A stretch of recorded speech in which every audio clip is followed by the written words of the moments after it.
British সংসদের treasury committee সতর্ক করেছে, ভবিষ্যৎ দোকান ও সেবা প্রদানকারীদের নগদ গ্রহণে বাধ্য করা হতে পারে।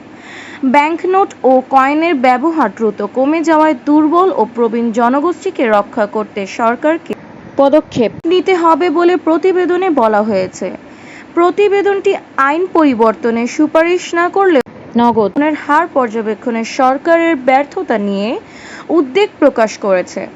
কমিটি বলছে, যথাযথ সুরক্ষা নিশ্চিত না হলে ট্রেজারি ভবিষ্যতে নগদ গ্রহণ বাধ্যতামূলক করতে পারে।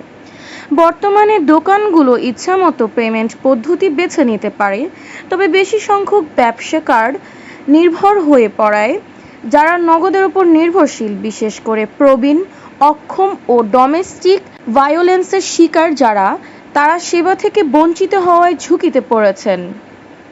কমিটির চেয়ার ডেম মেগ হিলিয়ার বলেন, এটি একটি সতর্ক বার্তা। নগদের গুরুত্ব ভুলে গেলে সমাজের একটি অংশ মারাত্মকভাবে ক্ষতিগ্রস্ত হতে পারে। প্রতিবেদনে হাট-বাজার, থিয়েটার, গণপরিবহন, এমনকি পার্কিংওয়ে ও নগদ না নেওয়ার কারণে জনদুর্ভোগের উদাহরণ তুলে ধরা হয়েছে।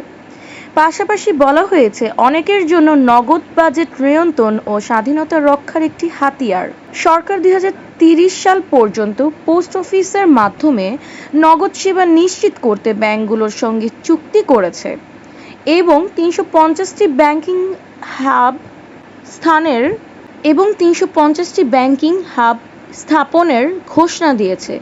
তবে বিশেষজ্ঞরা বলেছেন, আইন করে নগদ গ্রহণ বাধ্যতামূলক করাই এখন সময়ের দাবি।